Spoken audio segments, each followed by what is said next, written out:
Is that working? Thank you. So welcome to the Licensing and Gambling Acts Casework Subcommittee on Monday, the 19th of May, Oxford. First of all, before we start, can we elect a chair for the hearing? I'll propose you.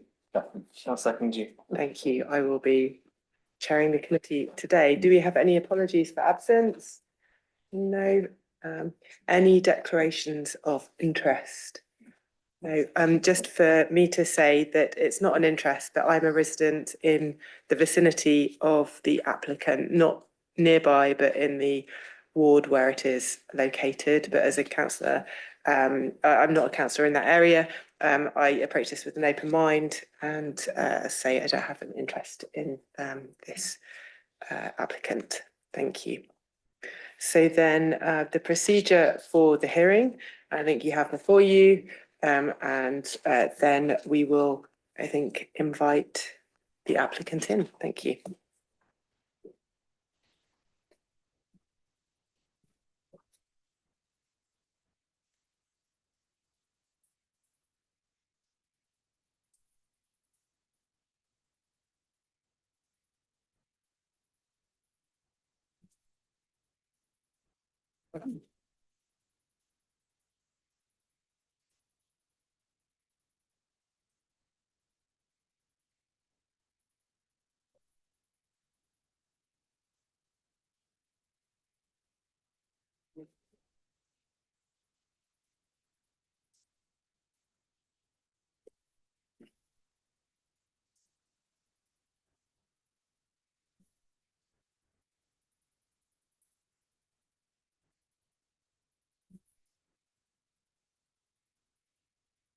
Good evening.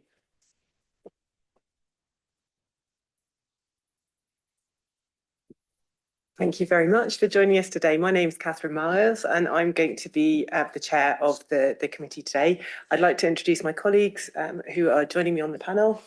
So I'm Councillor Simon Martinez, so I'm on the committee tonight. And I'm Councillor Theodore Jutt. Thank you. And if we could go around the room and just do a round of introductions, please. Thank you.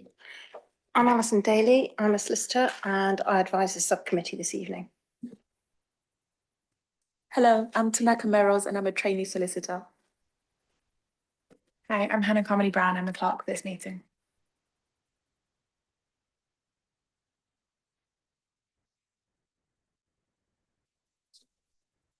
Designated Supervisor Prakash Sharma. Alex Bloomfield, I'm an alcohol licensing officer with Thames Valley Police. And Richard Masters, Senior Licensing Compliance Officer with Oxford City Council Licensing Team. Just to clarify, I will be, if you've got any questions, you put them through me, as the committee, we've familiarised ourselves with the documents. The hearing today is going to take the form of a discussion, so it's not cross-examination, it's a friendly discussion. We may ask questions to all parties as members of the panel to ask for further information, and also the licensing authority representative might ask for further information as well. And we're going to be determining the policy, the application in accordance with the council's statement on licensing policy, which you will have seen, and also the Licensing Act as well. Yeah, I think the only thing to say then is we'll hear first of all from the licensing authority. So Richard, over to you, and then we'll come to you in a moment. Thank you. Yeah, thanks. Thank you, Chair. The Licensing Subcommittee hearing is convened to determine an application submitted by Devraj Dakaful for a new premises licence in respect of Momo Station, 260 Cowley Road in Oxford. The applicant seeks to provide the following licensable activities: supply of alcohol on and off sales and recorded music, Monday to Saturday, midday till 0100 hours, and Sunday, 1200 hours till midnight. Late night refreshment, Monday to Saturday, 2300 to 0100, and Sunday, 2300 hours to midnight. A copy of the application and the steps the applicant intends to take to promote the licence objectives can be found at Appendix 1. There's an existing premises licence for the venue held by Miss Esmeralda Kenya for late night refreshment only. In order to assist all parties to this hearing, the existing premises licence can be found at Appendix 2. The application has attracted a representation from Thames Valley Police on the grounds of crime disorder and public safety, which can be found at Appendix 3. Thames Valley Police have attempted to liaise with the applicants to agree on a reduced terminal hour and requested conditions, but did not receive a response. This information can be found at Appendix 3. The subcommittee and all other parties to the hearing will note that a map detailing the applicant's premises and the surrounding area is attached to Appendix 4. It must also be noted that this premises is within the East Oxford Special Saturation Policy Area. However, this is no longer in place as of April 2025 and is currently being reviewed with a cumulative impact assessment as required under Section 55A of the Licence Act 2003. The recommendation is to keep the SSP and re-adopt it. The subcommittee is reminded of its responsibilities under the Crime Disorder Act and the Human Rights Act when considering the fair balance between the interests of the applicant and the rights of the local residents. Any decision taken by the subcommittee must be necessary and proportionate to the objectives being pursued. Members are reminded that whenever they make a decision under Licence Act 2003, they have a duty to act with a view of promoting the licensing objectives. When considering any representations, any of those issues related to the 4 licence objectives should be considered and appropriate weight given to the importance and relevance of each representation. In making its decision, the subcommittee must also have regard to the Home Office statutory guidance issued under Section 182 of the Licence Act 2003 and the Council's own Statement of Licensing Policy. Detail of these can be found within the body of the report. The subcommittee must take such of the following steps as it considers appropriate for the promotion of the licensing objectives. Grant the licence in accordance with the application. Modify the conditions of the operating schedule by altering or omitting or adding to them. Exclude or restrict from the scope of the licence any of the licensable activities to which the application relates, or reject the application. Subcommittee may also grant the licence subject to different conditions for different parts of the premises or the different licensable activities.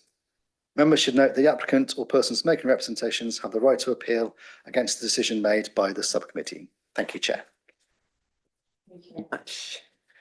Okay, so any questions to Richard at this stage? No. Yeah, please. Yeah. Yeah, there's lots of bars and restaurants nearby. Are there any that serve alcohol after 12 already on that strip of Cowley Road? Some premises, restaurants with alcohol, with a similar sort of premises.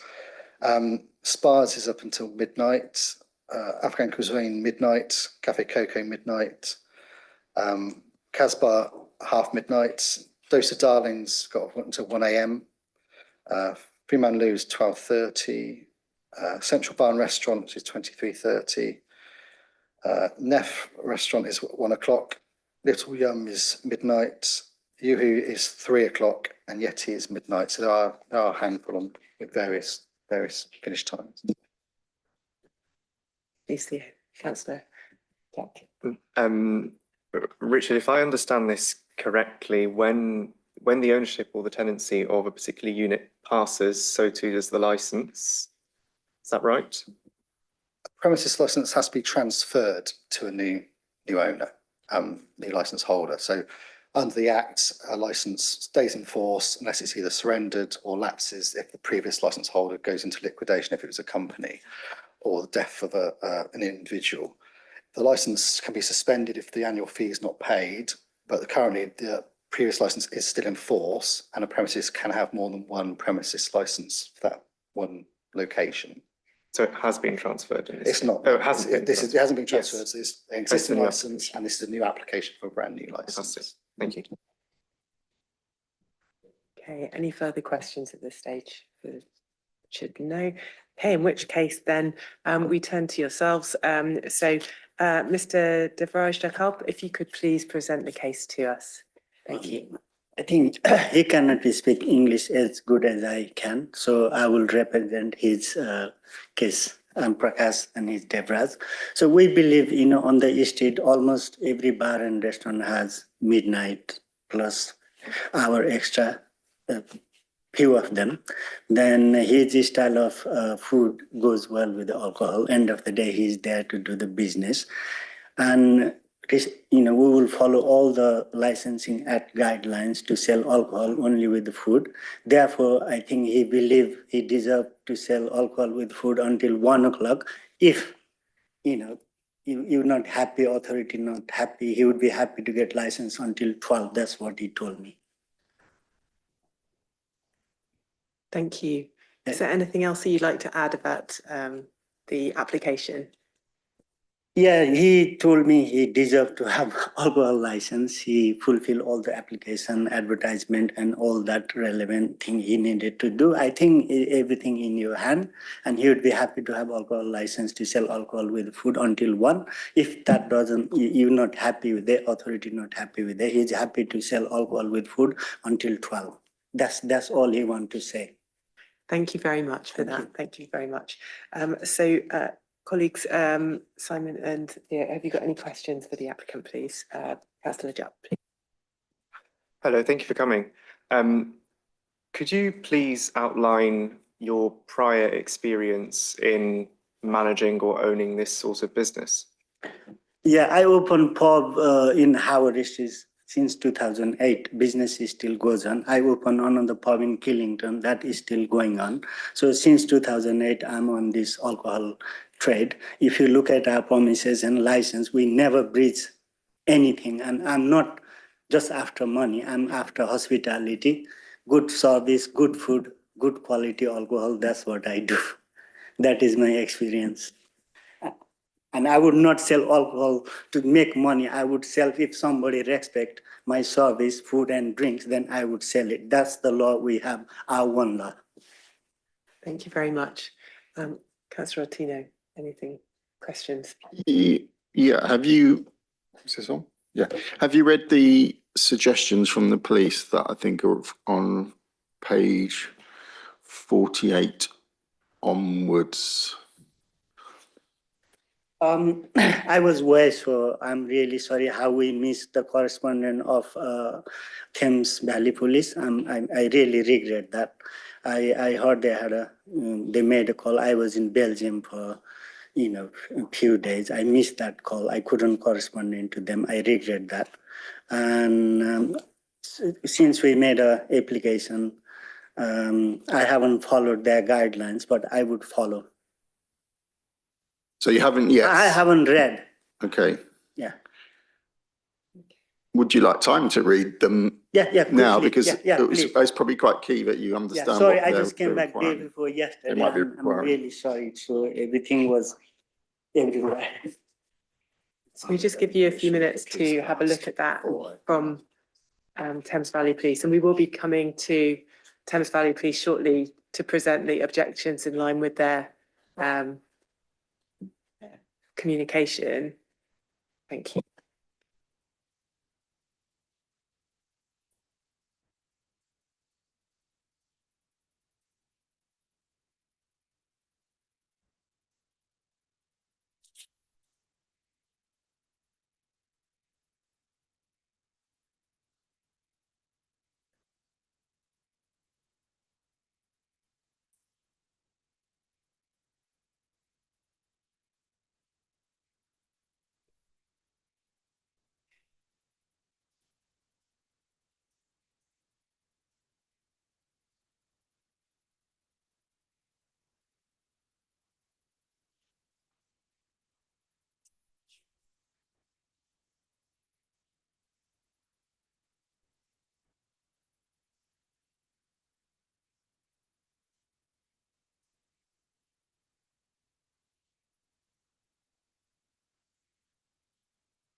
Yeah, we follow all these guidelines in our other premises. As soon as we start selling alcohol, we'll 100% follow these guidelines.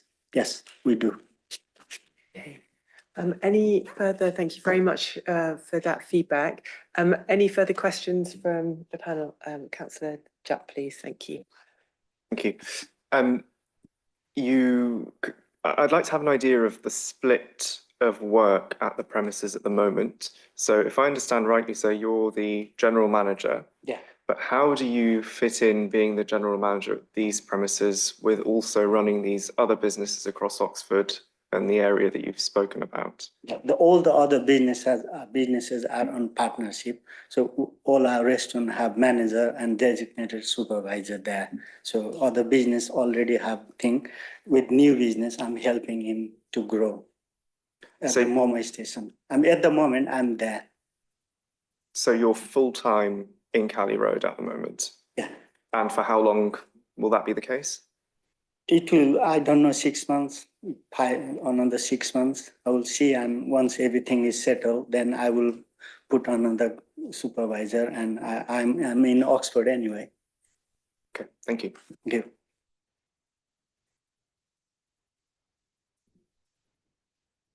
you. I think you said on your form that you wouldn't serve alcohol to somebody who was drunk. How would you identify whether they were drunk or not? Yeah, we can really judge ourselves in the premises if someone behave badly, not stable, the slurry voice and all that.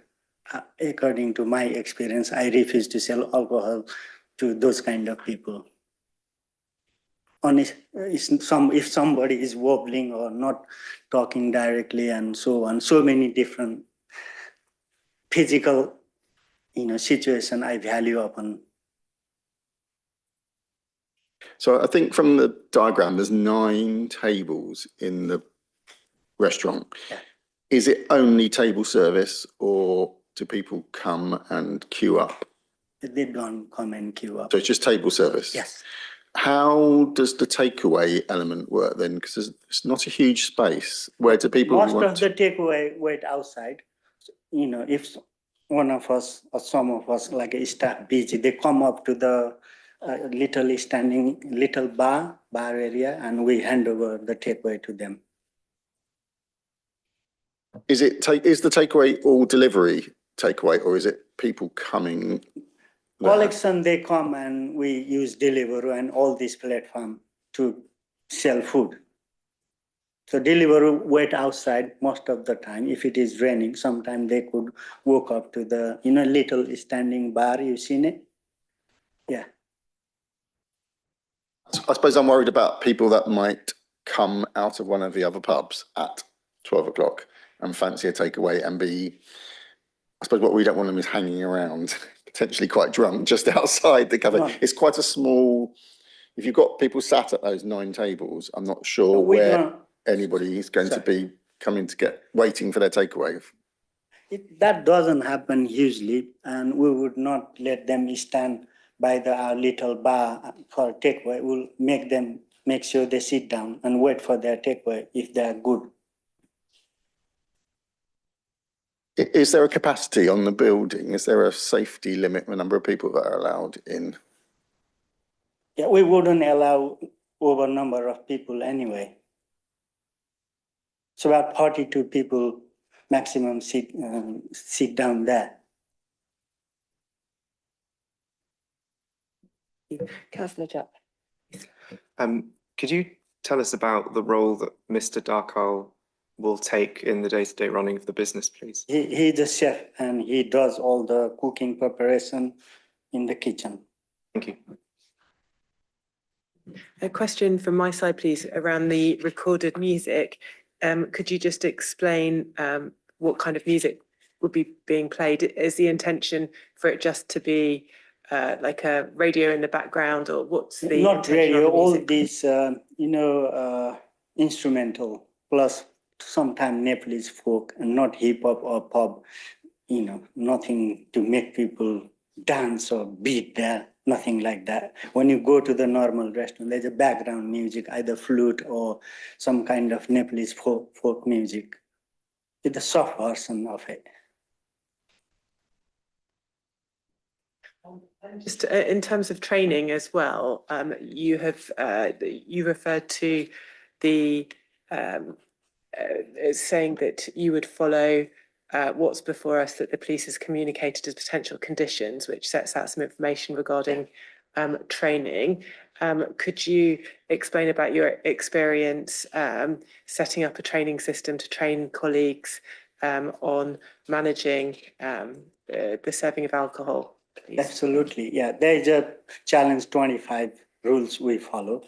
And other, like if someone doesn't look 25, we ask for their ID. And if someone is already drunk, we do not serve alcohol or food there.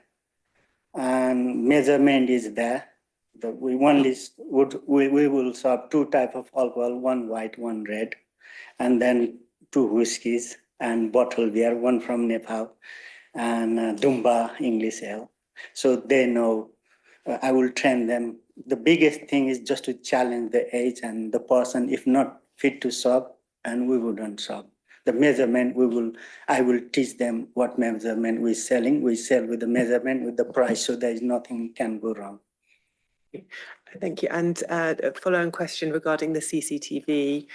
Can you just explain how you would be managing the CCTV? The CCTV recorded for 72 hours. I think we can put like in 72 hours that recycle and again keep recording. So if incidents happen, police come, they can just view the recording of the CCTV. And do you have with your other establishments and in terms of how you would then manage this one, how often would you be checking the accuracy of that the CCTV is actually working? Could you just clarify that, please? At time to time, we watch our own video as well. So that's how we know this is working, like in a daily basis, Any further? Councillor Jack, please, and then Councillor Otile. Thank you. I have a couple of questions around your CCTV. If I understood rightly, you said it loops every 72 hours. I think so, but we can put to maximum. I don't know what system allow, but I don't know if there is any requirement, we'll put to the maximum. Alex will tell me if I'm wrong, but unless I'm much mistaken, the loop needs to be 30 days, according 31 days, yeah. Okay, so that's, yeah. And as far as the cameras are concerned, could you explain to us how many of them are facing towards the outside, towards the front of the shop, and how many there are inside? It's a small hall, just one cover whole area. So whatever can cover from that end to the road, that's it. We do not have CCTV outside. Thank you. What type of customer do you think you'll attract during late night refreshment hours? Who like food and bit of drinks, We're not looking for somebody who come there and buys 10 drinks. We don't serve like that. We are not bar or we're not promoting nightclub style business. This is a food business. And if someone comes, you come with a really nice hot chicken chili and can have 1 beer, then we would say yes. If he buys 10 beer, we would ask question. We don't sell like a off license. He has to finish that. Then we would, if he want to buy another one, we will give another one. And it's a purely restaurant type of business. Sure. The point of my question was to try and get a sense of how the customers you'd be serving late at night might be different from the customers you'd be serving during the day. No, it's the same people. From the beginning to the end. We are a restaurant. We are not nightclub who come, 10 of them come and buy 10 beer and stand up and drink. No, they have to buy food and order the alcohol with it.